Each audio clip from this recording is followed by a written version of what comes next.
Hello. Today I'm speaking with Dr. John Azumah, the author of the book, The Legacy of Arab Islam in Africa. Thanks for speaking with us today. Thank you for having me. Can you please just tell us a little bit about yourself, where you come from and what work you do? Yeah, I'm originally from Ghana, in West Africa, and presently I teach at Columbia Theological Seminary in Decatur as the Associate Professor for World Christianity and Islam. Now, why did you write this book? Well, first of all, I wrote the book. It's a publication of my doctoral thesis, which I did in the University of Birmingham, UK. And I wrote the book because there was very little writing on some of the themes that I wanted to address, that I address in the book, having to do with the theme of Islam's interaction with African traditional religions, the whole history of jihad in West Africa, and as part of that, a very important part of that, the slave raiding and the slave trade that happened within West Africa by Muslim communities. That was why I wrote the book, because not many had written on these kind of themes in Islam history in West Africa. Now, I'd like to look at one of the topics in your book, the topic of colonization. We know that the Christian West colonized Africa. The West has acknowledged this and is self-critical in this regard. Did the Islamic empires colonize Africa? Well, yes, there was a lot of activities on the part of Muslims in Africa, especially in West Africa. What happened there was not necessarily outside colonization, but there was a form of colonization in the sense that the dominant Islamic tribes conquered weaker tribes and imposed Islamic rule over them. And therefore, there was some kind of internal colonization going on. The Fulani in West Africa in particular were very much in the habit of conquering and imposing Islamic rule on other tribes. So that was a form of internal colonization, yes. What about with the Arab conquest of North Africa? Was that a form of colonization? Absolutely. That the Arab conquest of North Africa was a form of colonization that took place in the 7th century when Arab Muslims burst out of Saudi Arabia and conquered Egypt and went on to conquer the whole of North Africa. There were a lot of Berber tribes there. The Egyptian Copts were the original indigenes of the land, as well as the Berbers. And they were all conquered and Islamized and Arabized. That was also a form of colonization, definitely. Now, do Muslims today acknowledge this? Are they self-critical about this? Not to the extent that the West has become very critical. In fact, many Muslims don't even admit that there was any form of colonization. Even though if you talk to the Berbers, and let's be also aware that many of the Berbers have become Muslim, the Berbers will tell you they have been colonized. There's been Arab imperialism. The same thing in Egypt. The Copts know that they are the original, the indigenes of the place. They feel like they have been colonized. The same thing will happen we talk to Sudanese. They will tell you that Sudan was colonized by Arab Muslim invaders. So yes, they will not admit it, but there is that kind of history there. Okay, thanks for that. I want to move on to the topic of slavery now. Did the Muslim empires practice slavery? Absolutely. But slavery was a very important part of Islamic expansion in West Africa, and in fact in the Sudan, and from the very earliest period of Islamic penetration into Africa.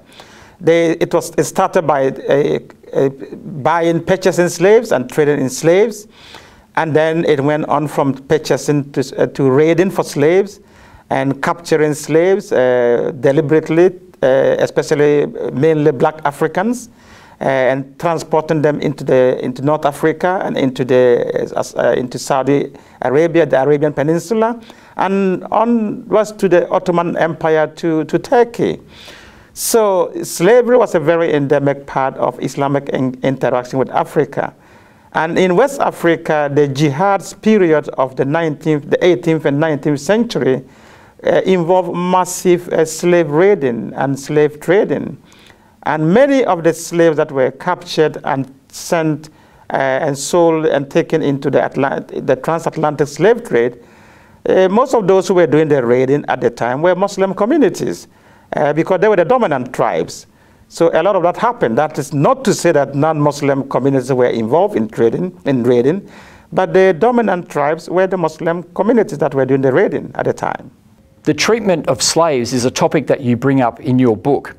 Can you talk about some of the differences in the way that slaves were treated in the Western world compared to in the Islamic world? Yeah, one of the themes I explored in my book is this perception that Muslims treated their slaves much more humanely than the Western slave trade. And what I found out in my own research was that that is not necessarily the case, and that there were very harsh treatments of slaves by Muslim groups. It was just a done deal at the time. And one of the key differences I looked at in my book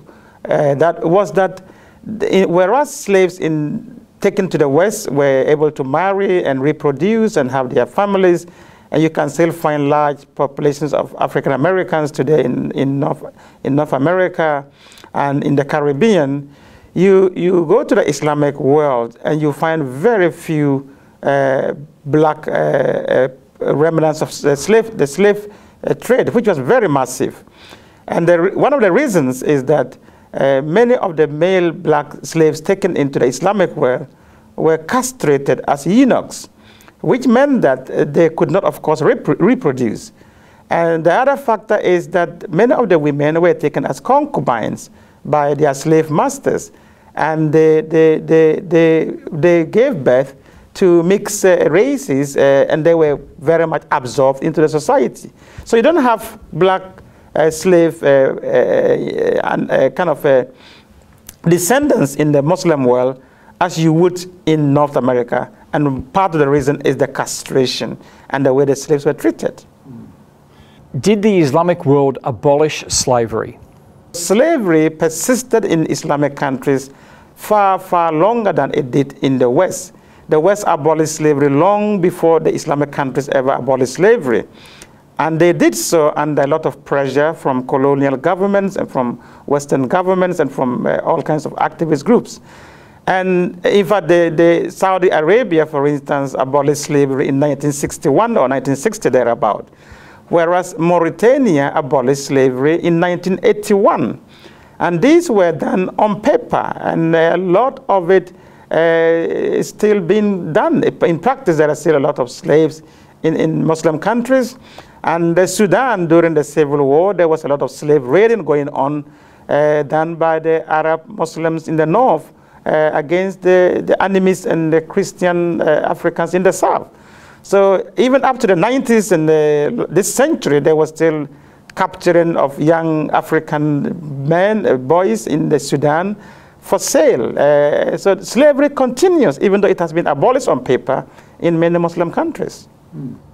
I often hear Muslims talking about the golden age of Islam, and they look back to this as the time when Islam ruled, and this is the golden period that they look back to. What's your understanding of the golden period, the golden age of Islam? Yeah, it depends on which Muslims group we are talking about, but the golden age of Islam, many Muslims look back to the period between the 7th and the 9th century, when during the Abbasid Caliphate, or rather from the 9th century to around the 13th century, during the Abbasid Caliphate. They talk about it as the golden period of Islam. But if you look at that history, it is fraught with difficulties, with a lot of problems. Yes, a lot of progress was made under that period. There were times of very stable rulership. There were times of progress in terms of learning and science and exploration. There was a lot of that going on, but that does not necessarily, and that was the time that Islamic orthodoxy was formalized.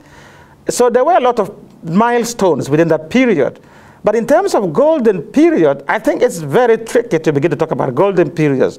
If we look back and look at how messy the whole situation was at that period and many other periods in Islamic history, just like many of the other empires. Yeah, because from what you were saying, it was a time of conquests, colonization and slavery as well.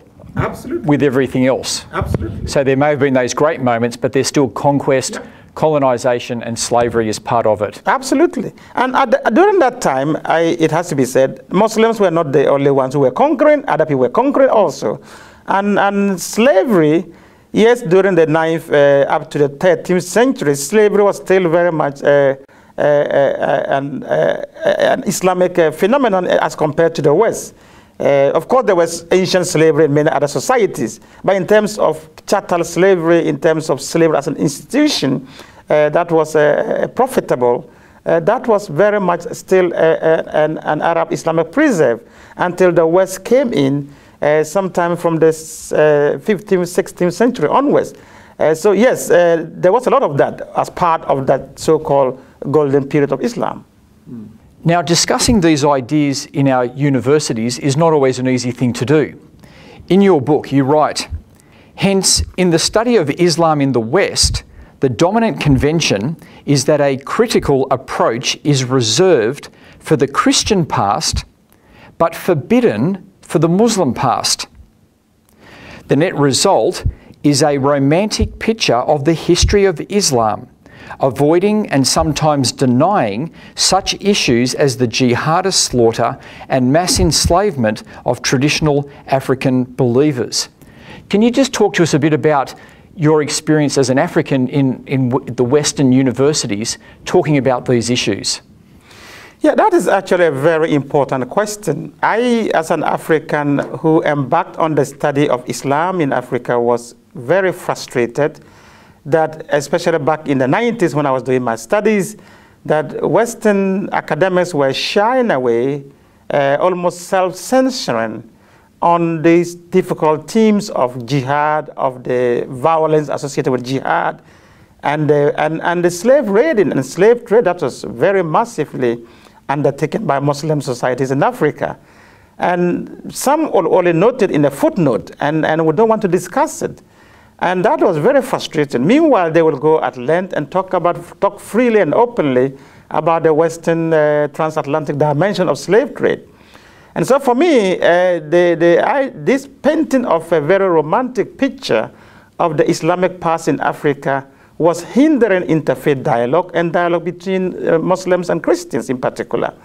And especially in a situation where the radical Muslim groups were laying claim to these histories, these romanticized histories that was written mainly by Western scholars, that they had a golden age of Islam in Africa that they want to return to. Unfortunately, many of the groups that we have today that are ideological Muslim radical groups, and even Boko Haram in Nigeria, are laying claim to some of these romanticized histories that has been contributed to by Western scholarship and academia on the West of Islam in Africa. And this is what I was trying to challenge and to raise questions about, that we have to paint a more realistic history of the past. Africans have to get a more holistic history of their past if we have to live together, have meaningful dialogue between ourselves as Muslims and Christians. So what do you think is the way forward? Yeah, as I explored in my book, the reason why I wrote this book was not to be polemical against Islam or anything of that sort. It was simply to say to African Muslims, my co-Africans, fellow Africans, that look, both on the Islamic and Christian fronts and on the past, we have difficult histories with the way these traditions interact with Africa. So we need to take both histories critically. We need to study the histories critically instead of denying and romanticizing one history. Because when we do that, we are not going to, unless we understand our past very clearly and honestly, we cannot move forward with any sense of integrity and mutual respect. So the whole idea is, how do we move forward?